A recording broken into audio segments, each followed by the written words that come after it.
जी बिस्मिल्लाहिर्रहमानिर्रहीम। नाज़रीन, मैं हूं आपका मेज़बान Arsalan Taimuri crime world info से। और खबर मैं आपके पास नाज़रीन लेके आया हूं। मैंने आपसे वादा किया था कि वहीद बट उर्फ वहीदियां बट, जिसको मार दिया गया था चंद रोज कबल फतेहगढ़ के इलाका में, हरबंसपुरा थाना लगता है, उसकी FIR भी जो है वो दर्ज हुई है।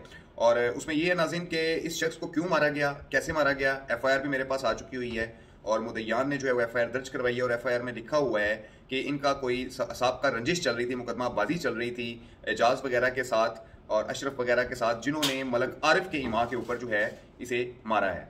नाज़रीन, इस शख्स का जो है वहीद बट का मुकम्मल रिकॉर्ड भी सामने आ गया है। उस मुकम्मल रिकॉर्ड के मुताबिक इसके ऊपर कई मुकदमात दर्ज है, जिसमें 7 ATA की दफात लगी हुई है, 302 लगी हुई है, 386 लगी हुई है जो भत्ते में आती है, और उसके अलावा 440 लगी हुई है जिसे आप फायरिंग कह सकते हैं, दरवाजे पर फायर मारने। इस किस्म की दफात के इसके ऊपर मुकदमात दर्ज थे। और जो मोहल्ले से, जो अहले इलाका से इसकी रेपुटेशन का पता चला है, वो ये पता चला है कि रात को 7 साढ़े 7 बजे के बाद कब्रिस्तान वाली गली में अपना पिस्टल लेकर जो है वहाँ पर घूमता था, बैठता था और लोग इससे डरते थे।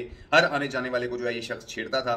और इसका जो असल जो मामला सामने आया है, वो असल मामला यही है कि अशरफ वगैरह से और एजाज वगैरह से ये शख्स जो है वहीद उर्फ जो वहीदियां हैं बट है, ये उनसे जो है वो रकम का तकाजा करता था। किस बात की रकम का तकाजा करता था, ये हकायक भी जो है वो जल्द सामने आएंगे। लेकिन अब तक जो इतलात सामने आ रही हैं वो यही आ रही है कि उनसे भत्ता मांगता था, जिसकी बिना के ऊपर उन्होंने तंग आकर इससे जो है वो इसको मार दिया है। नाज़रीन, 18 गोलियां जो है वो इसको मारी गई थी। मैंने आपको पहले भी रिपोर्ट किया था और बहुत सारे लोगों ने कमेंट्स किए कि नहीं जी वैसा नहीं था, वो वैसा नहीं था। तो अब उसका क्रिमिनल रिकॉर्ड भी सामने आ चुका हुआ है, उसके मुकदमात भी सामने आ चुके हुए हैं। और मैं फैक्ट्स के ऊपर आपसे बात कर रहा हूँ कि इस शख्स की जो रेपुटेशन है ये इलाका के अंदर अच्छी नहीं थी।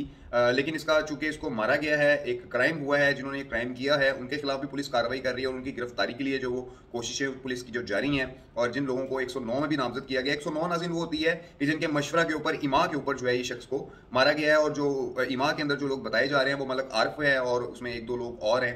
इनके इमा के ऊपर जो है ये बताया जा रहा है कि वहीद उर्फ बट उर्फ वहीदियां को जो है वो मारा गया है। ये नाज़रीन सूरत हाल है वहीद बट उर्फ वहीदियां की। इसका रिकॉर्ड सामने आ चुका हुआ है, आप लगा देख सकते हैं। इसका रिकॉर्ड भी मैंने लगाया हुआ है कि किस तरीके से जो है इसने कितने मुकदमात में नामजद था।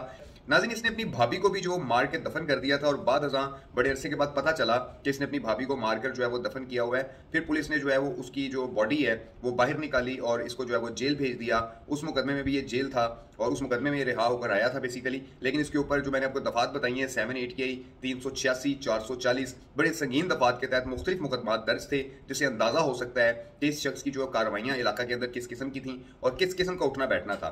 ये नाज़रीन वहीद बट उर्फ वहीदियां की जो है वो सूरत हाल है। अभी तक जो है वो जो हमारे ज़राए बता रहे हैं उसके मुताबिक जो अभी तक कोई मुलजिम गिरफ्तार नहीं हुआ, मुलजमान जो है वो फरार हैं। जबकि मुद्दईयान का जो है ये दावा है कि हमारे साथ जो है वो ज्यादती हुई है, हमारे भाई को नाहक जो है वो मारा गया है। मुलजमान अशरफ कोडू वगैरह, एजाज वगैरह व दीगर मुलजमान के ने जो है वो मिल के एक पूरा प्लान बनाकर हमारे भाई को जो है वो मार दिया है। ये नाज़रीन है इस वक्त तक की सूरत हाल है। इस प्रोग्राम के साथ नाज़रीन इजाज़त दीजिए। अल्लाह हाफिज़।